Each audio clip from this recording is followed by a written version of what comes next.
안녕하세요. 보통 행복부동산 민재선입니다. 오늘은 2019년부터 전남 4세대, 5세대가 아파트에 입주하면서 향후 3만 서울 최대의 신도시를 이룩할 개포 지역의 신축 아파트의 거래 동향과 가격 동향, 또 향후 전월세 운영 전략에 대해서 안내해 드리도록 하겠습니다. 요즘 신문지상에 그대로 장식하고 있죠. 부동산 거래 절벽. 어느 정도 얼마나 거래량이 급감했길래 절벽이라고 그럴까요? 서울시와 개포동의 거래량 추이를 보면서 말씀드려 보도록 하겠습니다. 자, 보고 계시는 그래프는 2006년부터 2022년까지, 2020년 7월까지 서울시 아파트의 거래량을 나타내는 그래프입니다. 자, 2006년에 12만 1000가구를 최고점의 거래량을 찍은 이후에 2007년에 5만 9천 가구 도달한 이후에 이후 가격도 감소하면서 거래량도 4만에서 5만 사이에 안정적인 모습을 보여왔습니다. 그러던 것이 가격이 당시 상승하기 시작인 2013년부터 급증하기 시작해서 2015년에 12만 가구를 다 찍었죠. 그러나 가격은 상승하면서도 거래는 급감하는 모습 속에서 2021년에 4만 2천 가구에 불과한 거래량을 보이게 됐습니다. 더 심각한 문제는 금년 7월까지 서울시 아파트 거래량이 8,616가구에 불과하다는 것입니다. 이 상태라 그러면 연말에 15,000가구도 미달할 텐데요. 그러면은 2021년에 비해서도 오히려 반토막 나는 그런 거래량을 보이겠다는 것입니다.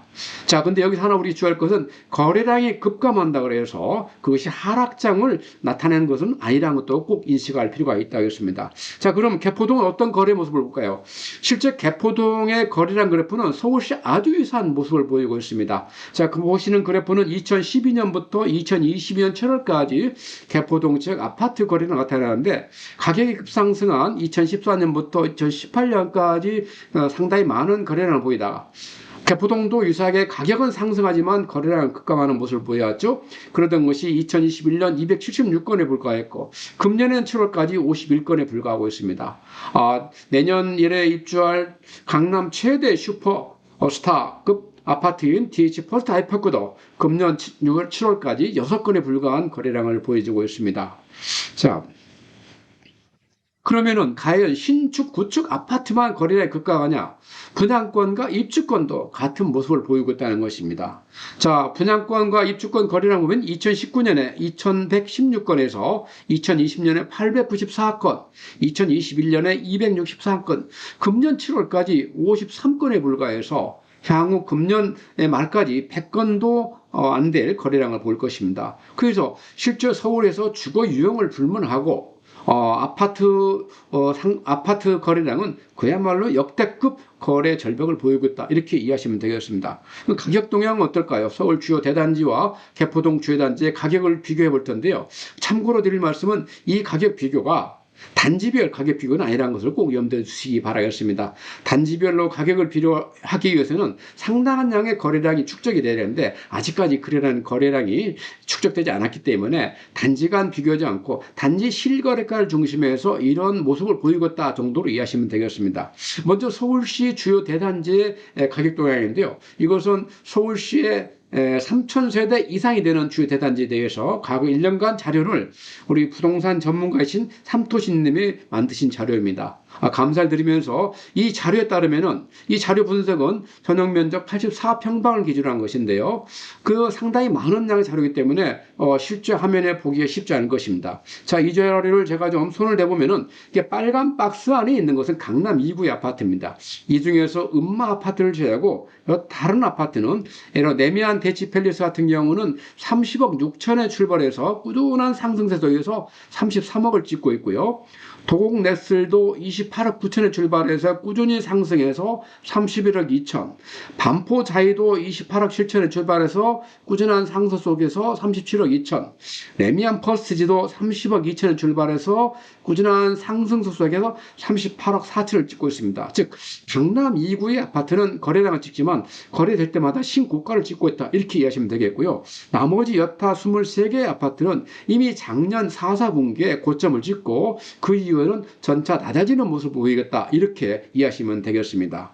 그러면 개포동의 주요 아파트 가격을 비교할 때 2019년에 입주한 1957세대 레미안 플래티지는 어떨까요? 자, 레미안 플래티지 59평방미터 25평형 거래를 보면 자, 2000년 2월에 17억 5천을 최저점으로 해서 꾸준한 상승세 속에서 2021년 11월 7월에 23억을 찍고 지금 금년 7월에 21억까지 낮아지는 모습을 보이고 있습니다.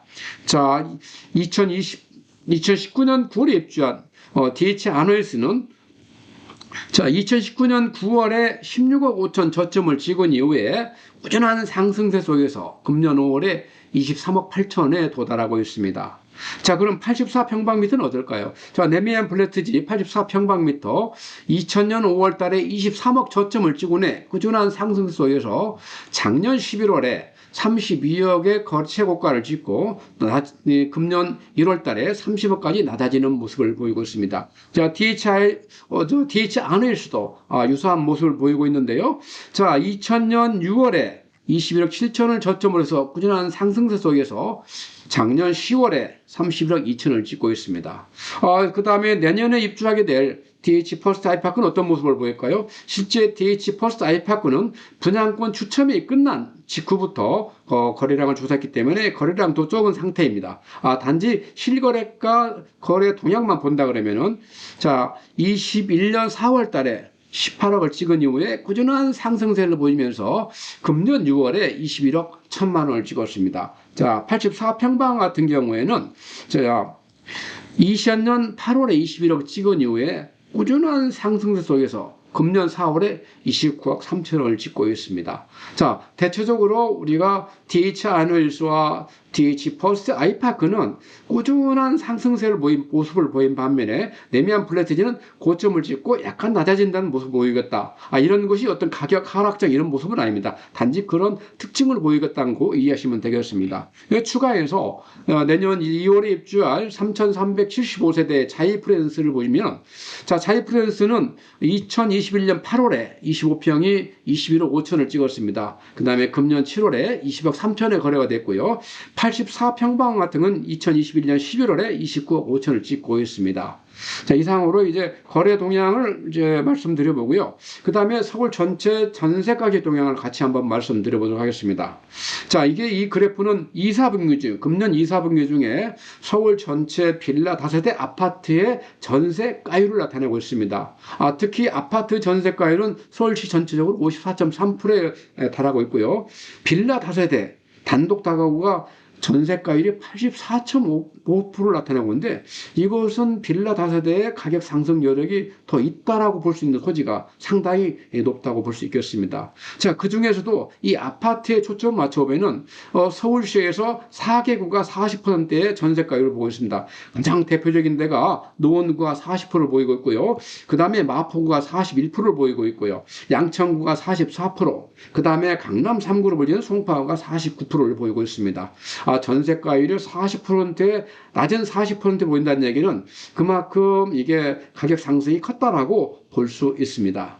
자, 그 다음에 서초구는 53% 보이고 있고요. 강남구는 56%의 전세가율을 보이고 있습니다. 그러면은 실질적으로 개포동의 주요 단지들의 전세 가는 어떻게 보이고 있을까요? 자, 우리 전세가의 신축 아파트 4개 단지에 25평과 33평, 40평, 50평형의 전세가율을 비교해 볼 텐데요. 먼저 레미안 플래티지 25평의 경우는 11억에서 12억, 33평의 경우는 15억에서 17억, 40평 같은 경우는 20억에서 23억, 50평은 29억에서 30억. 전세가율로 하면 약 50에서 55% 전세가율을 보이고 있다. 이렇게 이해하시면 되겠습니다. 자, 그 다음에 DH 아노일스의 경우에는 자, 25평이 13억, 33평이 16억에서 18억, 그 다음에 43평형이 25억에서 27억을 보이고 있고요. 50평은 나온 물건이 없는 상태입니다. 그 다음에 2020년 9월에 입주한 2296세대의 레미안 포레스트 경우는 25평이 11억에서 12억, 33평이 15억에서 16억, 40평이 21억에서 22억의 전세가를 보이고 있고요. 그 다음 작년 7월에 입주한 DH 자의 경우에는 33평이 16억, 40평이 20억, 50평이 27억에서 30억을 보이고 있습니다. 자, 이런 전세가율 속에서 전세 아파트 전월세 운용 전략 가지고 가야 될까요? 특히 이미 기존의 전세로 운용되고 있는 아파트 말고 내년 2월에 입주할 자이프랜스나 11월에 입주할 DH 퍼스트 아이파크에 초점을 맞춰본다 그러면은 두 가지로 정리해 볼 수 있습니다. 자, 첫째, 내년에는 분명히 개포 지역에 만세대가 입주하기 때문에 이 입주장을 피할 수가 없습니다. 개포동에 만세대 입주하고 개포동의 또 진입 수요를 가져왔던 반포동도 5,000세대 입주하기 때문에 서로 이 대체효과 있는 양 지역에 15,000세대가 입주함에 따라서 입주장의 여파가 상당히 클 걸로 예상입니다. 그래서 기본적으로 입주장을 피하기 위해서 입주 후 1년, 2년을 거주한 후에 전월세를 놓으시면은 가장 최적의 전월세 가격을 받을 수 있다, 이렇게 안내를 드리고 있는데요. 어떤 분은 상황에 따라서 도저히 입주를 할 수 없는 상황이 있을 수 있습니다. 자, 그런 경우는 조기 임대에 의뢰를 해라. 그래서 가급적인 남보다 반발 빨리 움직여서 대응하는 전략을 추진하라, 이렇게 안내해 드리고 있습니다. 지금 뭐 내년 2월에 입주하고 내년 11월에 입주하는데 무슨 벌써 전세 의뢰야, 이렇게 이제 질문하실 수 있는데요. 실질적으로 2020년 9월에 입주한 레미안 포레스트는 2296세대인데 6개월 전부터 전월세장이 형성되었습니다. 작년 7월에 입주한 DH 자이 같은 경우는 1996세대인데 7, 8개월 전부터 이미 전세장이 형성되어 있고, 내년 2월에 입주할 자이 프레젠스 3375도 세대 크다 보니까 벌써 전월세 시장이 형성돼서 거래가 계약이 지금 진행되고 있는 상황입니다.